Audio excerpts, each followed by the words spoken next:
Well, I'm going to have to give Bob the bad news. I pulled the coil. This wire goes to ground. This wire goes up through a hole and goes to the tuning cap. This wire goes to the grid of either the 6D6 or the 6C6. Like I say, I don't know which is which. And the other one goes to the B+. Here is the coil.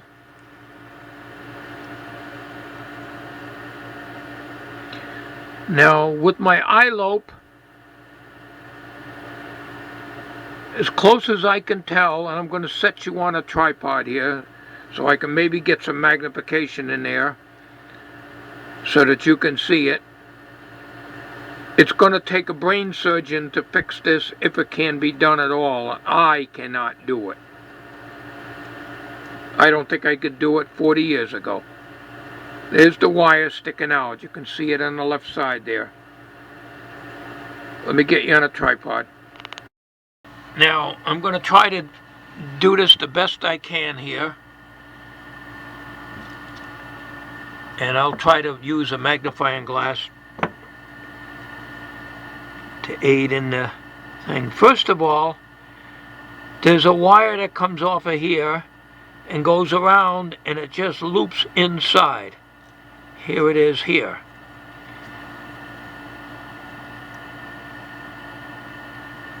Okay, all it does is wrap around the outside of this thing, comes over here and connects here. Okay, that don't seem to go anywhere. Maybe it's an inductive or a tickler coil.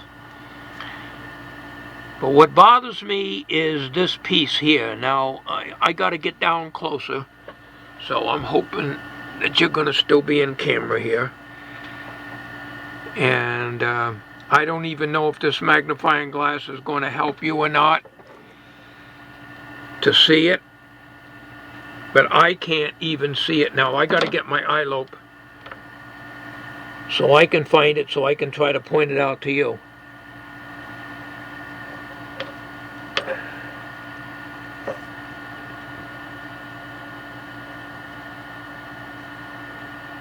Here is the wire.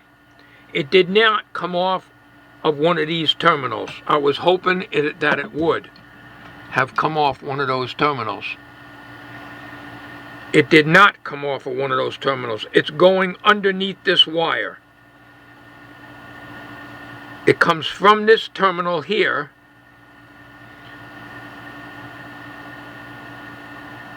Before I say that, let me check that real carefully here. Yes, it's coming from this terminal here.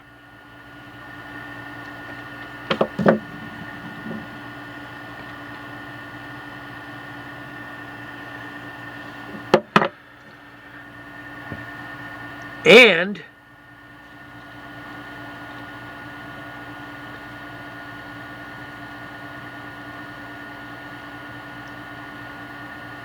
there's a little nub right here.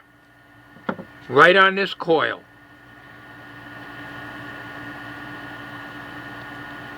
Right here. I'll get the pencil and point it out to you. Right there. There's a little nub. Let me just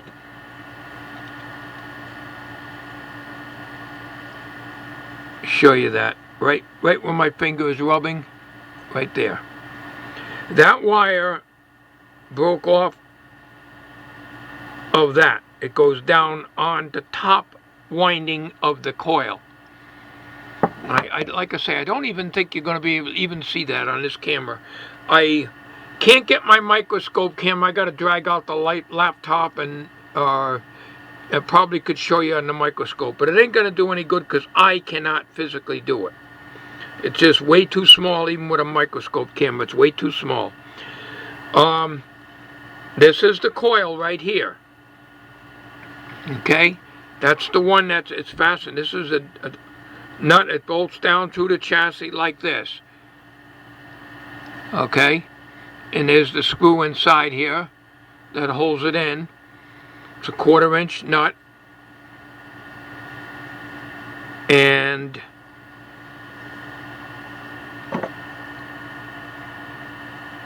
That's where the wire came off of. It came off of right off the coil here. I got it laying on the coil now where it came off.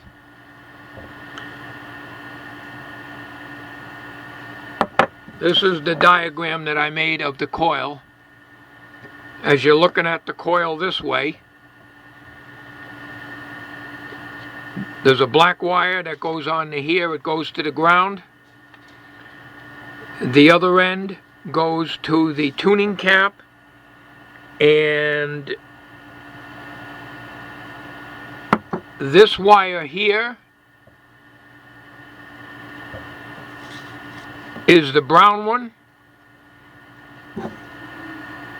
and that's where I said there's B plus on it, and this one's the grid.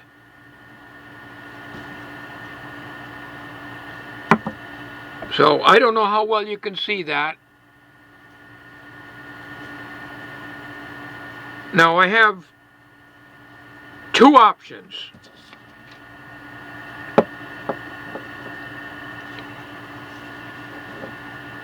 I have two options. I can give Bob the bad news. I got all this material into the radio, the capacitors and my time and everything else. And Bob will have a shelf queen that he can put on the shelf and look at.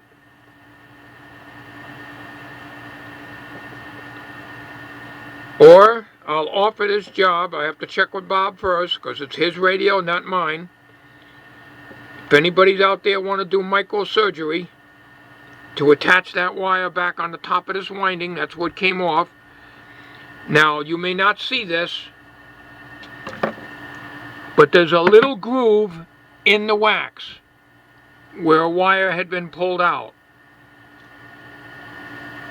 Now, with microsurgery and with a microscope camera, somebody might be able to do it.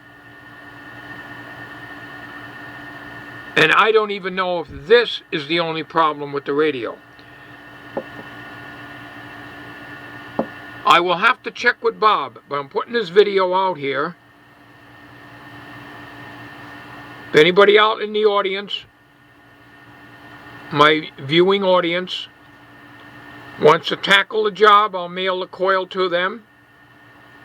But I have to have somebody that's going to really know, really do it and know, familiar with doing this sort of thing.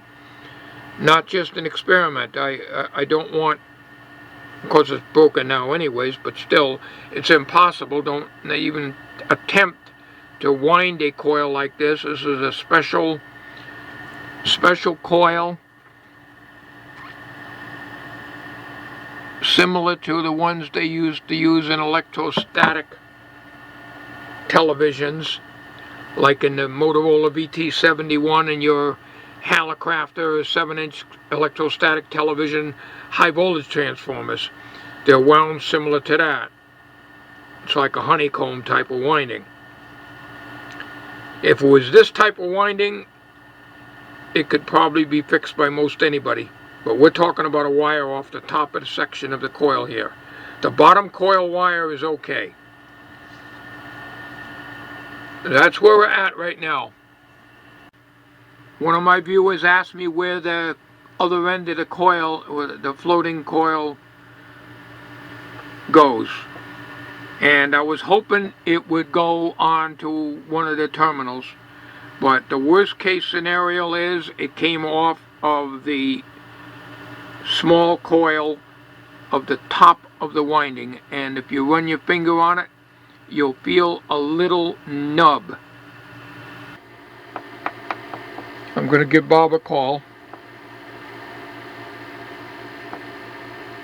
and tell him I made a video and put the offer out there on my channel as to anybody want to try to tackle this job.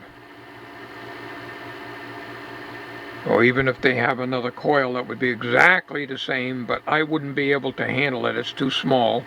I would have to send this to somebody and let them do it. This is no guarantee that this radio is going to work.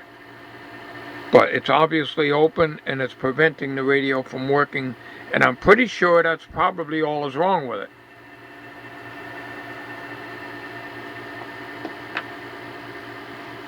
Thanks for watching.